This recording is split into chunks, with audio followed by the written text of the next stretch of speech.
Jika film zombie tradisional telah membuat Anda lelah secara estetika, maka film restriksi dan horor yang menggabungkan virus domba dan zombie untuk pertama kalinya ini pasti akan menggugah selera Anda. Setiap bidikannya menembus batas-batas fisiologi manusia tentang kebrutalan berdarah.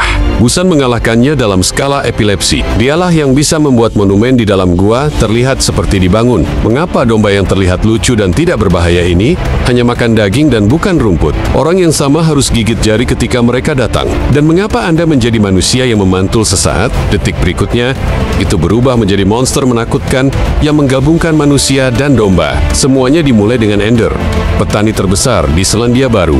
Hanya karena dia ingin membiarkan domba super dengan bulu dan daging yang lebih sempurna, dia menjadi gila dan memulai eksperimen genetik dengan anak domba untuk mengekspos petugas polisi kriminal yang tidak manusiawi ini. Dua reporter menyelinap ke peternakan untuk mengumpulkan bukti, sesuatu yang membuat mereka bersemangat. Baru saja menemukan lab, mereka menemukan bahwa para peneliti akan mengirimkan obat tersebut. Manfaatkan kesenjangan antara pemuatan pihak lain. Asisten Grant tidak ragu-ragu untuk melompati pagar, kemudian mengambil toples kaca berisi tubuh percobaan, kemudian berbalik dan berlari. Dan ketika para peneliti sadar, tapi keduanya sudah lari ke hutan untuk bersembunyi. Sebelum mereka bisa mengatur napas, para peneliti masih merasakan jalan mereka ke lingkungan sekitar. Grant mengabaikannya dan bangkit kembali. Dia sama sekali tidak peduli dengan Jenny yang lamban di belakang. Namun dengan panik, dia secara tidak sengaja tersandung ranting dan jatuh ke tanah. Toples kaca di pelukannya juga hancur berkeping-keping. Eksperimen di dalam bahkan sudah hilang. Saat dia berbaring di tanah dan mencari-cari, dia tidak tahu bahwa domba mutan diam-diam naik ke punggungnya. Lalu dia menggigit telinganya. Jenny mendengar jeritan kesakitan dan penderitaan. Semuanya ada di seluruh hutan. Dia mencoba melepasnya dengan rasa sakit yang luar biasa. Tetapi semakin dia melepasnya, semakin keras dia menggigit. Saya khawatir dia akan terus memukul-mukul pohon atau mengambil tongkat dan terus memukulnya. Tapi itu tidak akan ada gunanya. Dipaksa putus asa, dia hanya bisa mengertakkan gigi dan akhirnya menariknya ke bawah dengan mengorbankan telinganya. Tapi yang tidak ia ketahui adalah mimpi buruk yang sebenarnya baru saja dimulai. Tidak butuh waktu lama bagi domba untuk keluar dari hutan dan sampai di lereng bukit. Saat dia terus melolong, ibu dari seekor domba yang sedang merumput datang. Tetapi dia baru saja mendekat. Domba itu meraup dan menggigit hidungnya. Dan kemudian induk domba yang sedih ini muncul di tengah jalan. Tucker, si manajer peternakan, menemukannya pertama kali. Setelah melihat luka di wajahnya, Tucker bingung tetapi tidak mengambil pusing dan menyapa Henry yang berada jauh di lapangan untuk membantu membawa mereka kembali ke kandang domba. Tapi Henry terlihat panik. Seolah-olah dia sangat takut pada domba. Ternyata dia adalah adik dari petani Ender. Sebagai seorang anak, lelucon Ender menyebabkan Henry mengembangkan fobia yang parah. Mereka berdua saling bermusuhan, dan dia pindah hingga akhirnya ayahnya meninggal dalam sebuah kecelakaan. Dia harus kembali ke peternakan mimpi buruk ini karena warisannya. Tucker tentu saja mengerti kondisinya, dan kemudian dia berencana untuk melakukannya sendiri. Tetapi juga pada saat ini, Jenny tiba-tiba muncul, mengambil senapan dari mobil dan mengancam akan membuat mereka menyerahkan rekannya. Keduanya tampak bingung, tampaknya tidak mengetahui tentang eksperimen genetik di peternakan. Setelah beberapa penjelasan, Jenny kemudian menyadari bahwa dia telah salah paham. Jadi dia bersiap untuk mengangkut piring sungai eksperimental rahasia milik pertanian tersebut, berharap untuk menukar ini dengan bantuan keduanya. Tapi sebelum dia selesai berbicara, Tucker tiba-tiba melihat semburan asap putih datang dari sebuah rumah tidak jauh dari sana. Untuk menghindari kecelakaan, beberapa orang bergegas. Tanpa diduga, saat mereka membuka pintu, mereka melihat pemandangan yang menyeramkan. Ruangan itu penuh dengan darah orang-orang kudus. 3 orang masih syok. Domba yang digigit tiba-tiba muncul lagi. Kemudian dia menerjang mereka dengan wajah membunuh. Itu jelas telah bermutasi menjadi domba zombie. Beberapa orang buru-buru mundur ke dalam ruangan. Tapi, zombie yang masih tidak mau menyerah. Dengan gila menggedor pintu. Ketika dia akan menerobos, Tucker hanya bisa mengertakkan gigi dan menembak. Begitulah cara mereka lolos begitu saja. Jenny bergegas keluar rumah untuk mengatur napas. Namun tak disangka, pemandangan di luar membuatnya kembali jatuh ke dalam es. Dia melihat bahwa diameter luar penuh sesak dengan sekawanan domba yang padat. Tidak mungkin untuk mengetahui apakah ada mutasi di dalamnya. Kami tidak punya pilihan lain selain berangkat. tetapi Henry bahkan tidak berani keluar dari pintu. Untungnya Jenny bisa melihat ketakutan dan perjuangan di wajahnya. Di bawah bimbingannya yang sabar, Henry secara bertahap mengatasi ketakutan batinnya dan kembali ke mobil dengan lancar. Namun gelombang-gelombang yang belum terselesaikan mulai lagi. Tucker hendak mengemudi ketika dia melihat domba lain bergegas ke kursi penumpang. Sudah terlambat untuk berpikir terlalu banyak. Yang bisa ia lakukan hanyalah menginjak pedal gas sambil berusaha keras melawan domba-domba itu. Akibatnya, dia tidak sengaja digigit di kaki kanan. Dengan sangat kesakitan, dia menyentak domba-domba itu. Kemudian ambil kesempatan untuk berguling ke ember. Dia melompat keluar dari mobil pickup bersama dua orang lainnya untuk menyelamatkan diri. Sebelum mobil tersebut masuk ke dalam jurang, karena kurangnya transportasi, beberapa orang hanya bisa memilih untuk berjalan. Tapi jalan kaki membuat Tucker tiba-tiba merasakan sakit yang tajam di kaki kanannya. Dia pikir itu adalah lukanya. Ketika dia melepas sepatunya, dia terkejut ketika mendapati kakinya telah berubah menjadi tubuh domba. Beberapa orang tidak punya waktu untuk terkejut. Ketika dia melihat ke atas, mereka melihat ribuan domba, seolah-olah mencium napas mangsa. Segerombolan domba bergegas ke arah mereka, tanpa cara untuk melarikan diri. Ketiganya harus bersembunyi di laboratorium pertanian. Di sisi lain, hutan Grant masih berjongkok dan menggigil. Rupanya sudah ada tanda-tanda mutasi. Meskipun dia mencoba untuk menekannya, tapi ketika kelinci dengan aroma menawan datang kepadanya, dia tidak bisa lagi menekan naluri batinnya. Dia meraih kelinci dan memakannya dengan gila-gilaan. Kemudian setelah makan dan minum, dia tersedak keluar dari hutan dan meminta bantuan. Setelah beberapa pencarian, dia akhirnya melihat mobil yang mendekat. Namun setelah menghentikan mobilnya, ia menyadari bahwa yang duduk di dalam mobil adalah Under, petani yang menjadi korban sakit biologisnya. Jadi ketika pihak lain keluar dari mobil dan pergi, Grant yang tidak bisa menahan diri, menggigit tangannya, dan mereka melarikan diri dari tempat kejadian. Langkah yang tidak dapat dijelaskan ini membuat Anders marah.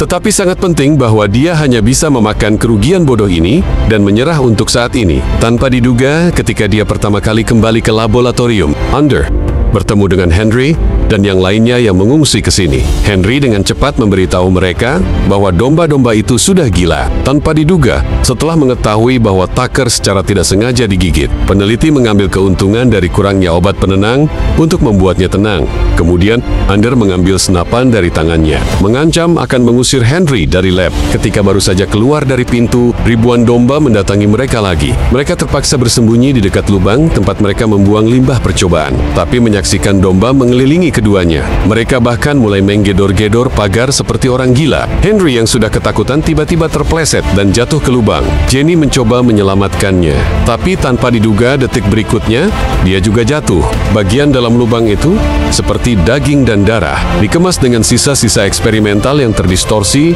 dan bermutasi yang tak terhitung jumlahnya. Adegan yang sangat mengerikan ini terus-menerus menginisialisasi pertahanan psikologis keduanya. Tetapi untuk bertahan hidup, mereka harus melawan ketakutan mereka dan mencoba mencari jalan keluar. Namun yang lebih putus asa adalah bahwa teriakan domba yang familiar datang dari kedalaman lubang. Mendengar gemuruh semakin kencang seperti maut yang mengasah pisau. Terpojok, Merek tidak punya pilihan. Dia hanya bisa menggigit peluru dan mengebor satu-satunya celah sempit di dinding lubang yang tidak tahu jalan ke depan. Dan tepat ketika sejarah Toyo akan menggigit pergelangan kakinya, keduanya akhirnya keluar dari celah batu dengan perasaan mendebarkan. Dan domba zombie terjebak di celah. Keduanya akhirnya lolos. Kemudian mereka menemukan gudang untuk mencuci darah dari tubuh mereka. Tetapi juga pada saat ini, suara aneh tiba-tiba datang dari gudang. Keduanya masuk dengan penasaran. Dia terkejut menemukan monster menakutkan berjongkok di sudut.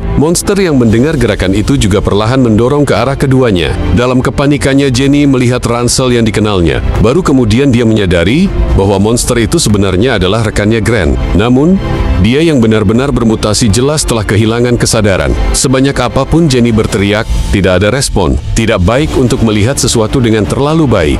Henry dengan tegas melarikan diri dari gudang bersama Jenny dan menguncinya di dalam. Pada saat yang sama, di sisi lain peneliti wanita di lab sedang melakukan eksperimen manusia pada Tucker. Melihatnya benar-benar bermutasi menjadi mahkota kepala domba yang ganas. Dan peneliti itu tidak takut sama sekali. Dengan ekspresi kegembiraan, dia menyuntikkan tabung obat ke otak Tucker. Dan kemudian ada guncangan hebat. Tucker menjadi manusia lagi dalam sekejap mata. Menyadari bahwa penelitian mereka akhirnya membuahkan hasil. Peneliti wanita itu langsung siap melapor pada Ender. Dia tidak menyangka akan keluar begitu saja dari lab. Dia menemukan bahwa bagian luar telah menjadi api penyucian di bumi. Karena ketakutan dia melarikan diri ke hutan. Tapi karena panik, dia tidak sengaja jatuh ke rawa. Begitu dia melihat ke atas, domba zombie sudah datang kepadanya.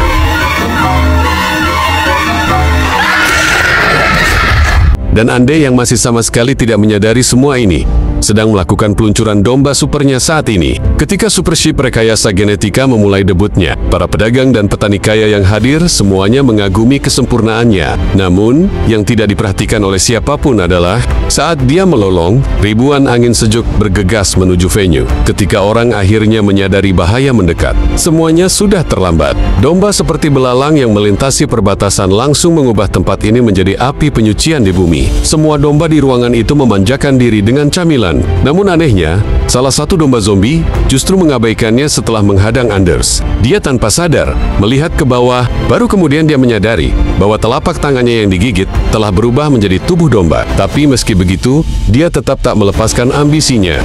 Kemudian dia melarikan diri pulang dengan membawa domba-dombanya yang berharga. Sama seperti saat ia menenangkan domba-dombanya, keinginan yang tak terlukiskan secara bertahap menyebar di hatinya. Dan segera setelah itu, Henry membawa Jenny pulang. Memandang Ander dengan wajah puas dan tubuh bagian bawah yang telanjang, Henry mengabaikan keraguan batinnya. Angkat telepon dan hubungi polisi. Tapi sinyalnya sudah diputus oleh Ander. Melihat domba super itu lagi, serta telapak tangan Anders yang sudah bermutasi, Henry segera mengangkat pistolnya untuk menangani pelakunya. Kemudian Ander dengan cepat menghentikannya. Dengan raut wajah yang serius, ia mengatakan bahwa domba-domba itu sudah menjadi keluarganya. Itu membuat Henry berpikir dia sudah gila. Pada saat itu dia berbalik dan meninggalkan ruangan. Tetapi segera dia menemukan bahwa seluruh rumah telah dikelilingi oleh kawanan domba dan beberapa orang masih mendiskusikan cara untuk menerobos. Kemudian mereka berbalik dan melihat Anders pergi dengan domba-dombanya dan arahnya secara resmi diisi ulang. Di sanalah jet pribadi Anders diparkir untuk mencegahnya menyebarkan virus ke dunia luar. Dan mereka menyadari bahwa mereka harus melakukan sesuatu tentang hal itu. Tapi tiba-tiba Henry menemukan bekas gigitan di lengannya karena suatu alasan. Rupanya dia juga sayangnya telah digigit, tapi tidak begitu banyak. Beberapa orang dengan cepat berpisah. Ibu Henry dan Jenny mengemudi untuk menarik perhatian kawanan. Henry mengenakan kulit domba dengan berhati-hati mengejar ke arah gudang. Pada awalnya semuanya berjalan dengan baik.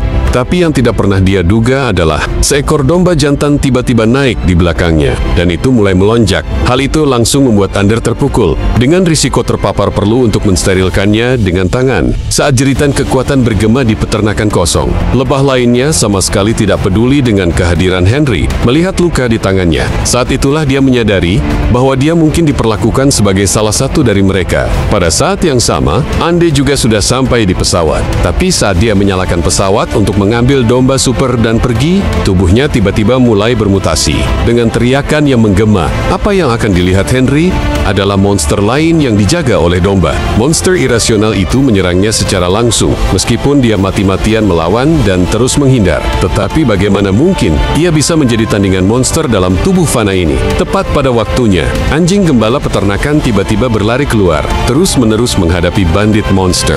Yang tidak pernah diharapkan Henry adalah mungkin garis keturunan yang terukir dalam gen yang menekan persaingan monster. Anjing-anjing gembala menahannya di tempatnya. Saat ini pesawat telah mulai dan perlahan menuju monster, dan anjing gembala itu melarikan diri. Monster yang terlambat untuk bereaksi ditiup menjadi kabut oleh baling-baling. Saat ini, Tucker yang telah pulih seperti sebelumnya, akhirnya berhasil kembali. Tidak ada waktu untuk mengejar, dia dengan cepat menuangkan penawar yang dia temukan di lab ke mulut Henry. Ketika Henry juga mengalami kejang-kejang hebat, virus itu segera musnah di tubuhnya. Kalau dipikir-pikir, penawarnya hanya bisa menyelamatkan manusia yang juga terinfeksi. Mereka menempatkan semua lebah dan domba bersama-sama dengan Kali. Kemudian dengan memanfaatkan kentut yang terus-menerus dari para domba betina, ia melemparkan kalkun yang menyala itu ke dalam kawanannya.